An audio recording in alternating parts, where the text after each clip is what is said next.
बार फिर कहा है कि वो युद्ध के लिए तैयार है। पाकिस्तान के गृह मंत्री ने कहा कि सिंधु जल समझौता रद्द होने का मतलब युद्ध है और पाकिस्तान इससे पीछे नहीं हटेगा। रावलपिंडी हेडक्वार्टर में भी भारत को लेकर लगातार मीटिंग चल रही है। जब से जनरल मुनीर को पता चला कि भारतीय सेना 3 मोर्चों पर युद्ध के लिए तैयार है, उनके कोर कमांडरों में हड़कंप मचा हुआ है। देखिए रिपोर्ट।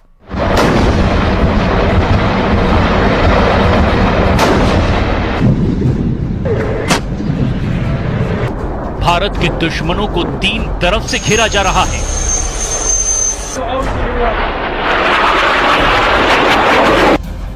पाकिस्तानी सेना को पता है कि उसे बहुत बड़ा सरप्राइज मिलने वाला है।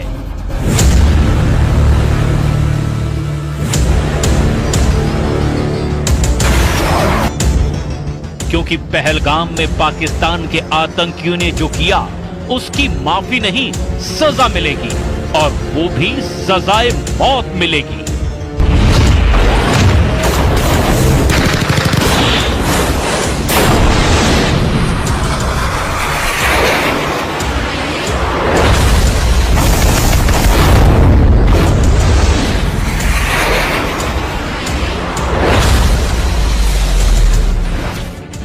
कुपवाड़ा के पास एलओसी पर पाकिस्तान ने गोलीबारी की और इसका उसे जवाब भी दिया जा चुका है।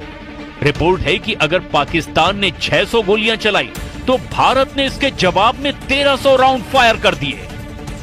यानी पाकिस्तान को एलओसी पर जवाब मिलना शुरू हो गया है। पाकिस्तान के हर अटैक के बदले डबल काउंटर अटैक हो रहा है।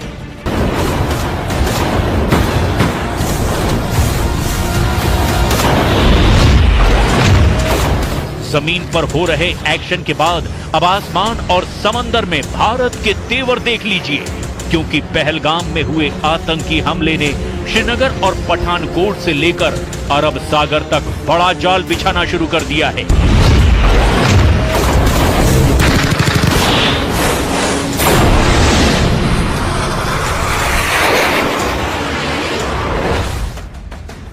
एलओसी से लेकर भारत और पाकिस्तान के बॉर्डर और साथ में अरब सागर तक हाई अलर्ट है। भारत के सबसे खतरनाक हथियार एक्टिव कर दिए गए हैं। एलओसी पर भारत की फौज अलर्ट है। पंजाब और राजस्थान सेक्टर में बीएसएफ की कड़ी निगरानी है और S-400 जैसे तमाम एयर डिफेंस सिस्टम भी अब 24 घंटे एक्टिव कर दिए गए हैं। भारत की टैंक रेजिमेंट भी अखनूर से लेकर गुजरात तक वॉर मोड में आ चुकी है। इस वक्त एयरफोर्स में 2 जहाज बहुत एक्टिव हैं और वो हैं सुखोई 30 MKI और राफाल, जो भारत के फ्रंटलाइन फाइटर माने जाते हैं। इन सब के बीच बड़ी खबर यह है कि पाकिस्तान का पहलगाम वाला एजेंडा फेल हो चुका है। नौसेना ने अपनी फायर पावर दिखाकर बता दिया है कि जो पाकिस्तान चाहता है वो कभी नहीं होगा।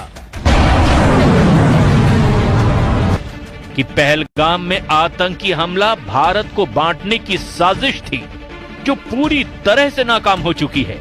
आतंकियों ने देश को बांटने की जो कोशिश की वो 48 घंटे के अंदर ही फेल हो गई।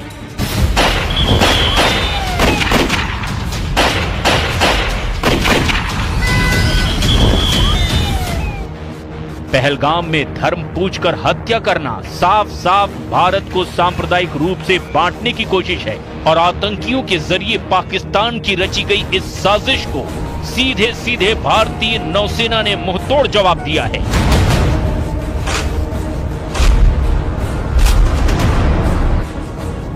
नौसेना की ओर से सोशल मीडिया पर तस्वीरें जारी करके बताया गया कि एकता में शक्ति है। एकता में शक्ति यानी भारत को धर्म के नाम पर बांटने वालों को ऐसा जवाब मिलेगा जिसमें उन्हें तबाह करने का सिग्नल भी है। इस तस्वीर में 5 डिस्ट्रॉयर हैं, 3 हैं विशाखापट्टनम क्लास और 2 हैं कोलकाता क्लास। ये दोनों तरह के डिस्ट्रॉयर भारतीय नौसेना के सबसे खतरनाक जंगी जहाज माने जाते हैं। नौसेना ने साफ बताया कि उसके वॉरशिप मिलकर दुश्मन से लड़ने के लिए तैयार हैं। दुश्मन के खिलाफ अब एक होने की जरूरत है, यानी मैसेज साफ है, बांटने वालों को अब बख्शा नहीं जाएगा। एक ही सफ में नौसेना के 5 जंगी जहाज। और इस फोटो के जरिए नौसेना ने अपनी रेंज और फायर पावर की एक छोटी सी झलक भी दिखाई है। पाकिस्तान के खिलाफ नौसेना की क्या तैयारी है, इसे और डिकोड करते हैं। सबसे बाईं ओर है आईएनएस इम्फाल, उसके दाईं ओर की तरफ आईएनएस मोरमुगाओ और उसके बाद लीड शिप आईएनएस विशाखापट्टनम। शुरुआत की ये तीनों जहाज आईएनएस विशाखापट्टनम क्लास के डिस्ट्रॉयर हैं। आईएनएस विशाखापट्टनम के दाईं तरफ है कोलकाता क्लास के आईएनएस चेन्नई और आईएनएस कोच्चि। इन्हीं में से एक यानी विशाखापट्टनम क्लास के जहाज आईएनएस सूरत की फायर पावर का भारत ट्रेलर दिखा चुका है। पहलगाम में हुए आतंकी हमले के 48 घंटे के अंदर ही भारत ने सिग्नल दे दिया था कि वो पाकिस्तान के साथ क्या कर सकता है। पहलगाम से 2000 किलोमीटर दूर भारत ने पाकिस्तान के दिलो दिमाग पर पहला वार तब किया जब MRSAM दागी गई। आईएनएस सूरत से भारत ने MRSAM यानी medium range surface to air missile launch करके बता दिया कि बदला लेने वाला इरादा कितना मजबूत है। 70 किलोमीटर तक आसमानी टारगेट को धमाके के साथ खत्म करने वाली इस मिसाइल ने अरब सागर में बड़ा सिग्नल दिया है। इजराइल के साथ मिलकर बनाई गई इस मिसाइल को आईएनएस सूरत से आजमाया गया, यानी विशाखापट्टनम क्लास का वो डिस्ट्रॉयर जिसके मुकाबले का कोई वॉरशिप पाकिस्तान के पास नहीं है। और पहलगाम में हुए बर्बर आतंकी हमले के बाद देश भर में आक्रोश का माहौल है। भारत के कड़े रुख को देखते हुए पाकिस्तान के हौसले पस्त हैं। पाकिस्तान भारत को युद्ध की धमकी दे रहा है, लेकिन वो ये भूल जाता है कि उसने कई बार भारत के हाथों मुंह की खाई। जोधपुर में प्रदर्शित यह टैंक पाकिस्तान की बुजदिली की जिंदा निशानी है।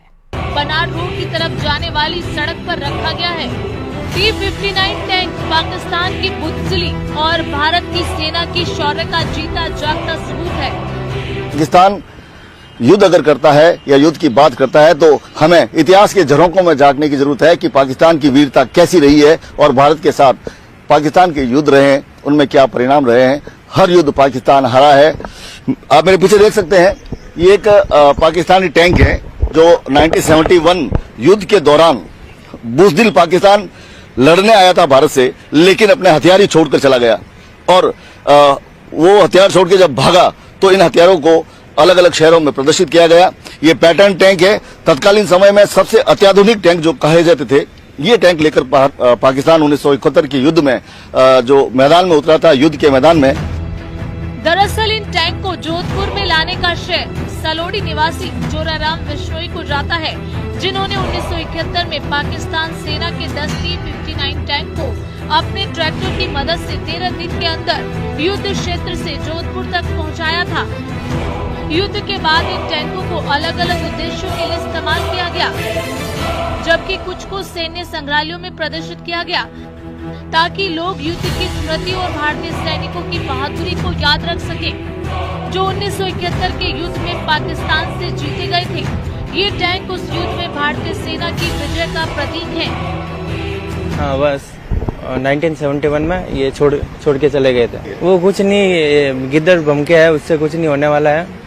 इंडियन एयरफोर्स बहुत पावरफुल है अभी के टाइम में, विश्व गुरु है भारत, तो वैसे कुछ नहीं है, गिद्दड़ बम के है। साल 1971 में पाकिस्तान के पास सबसे उन्नत तकनीक के पैटर्न टैंक थे, जिसके दम पर वो। और चलिए इसी के साथ ही इस रिपोर्ट में फिलहाल अभी इतना ही। बाकी अन्य खबरों के लिए देखते रहिए News 18 राजस्थान।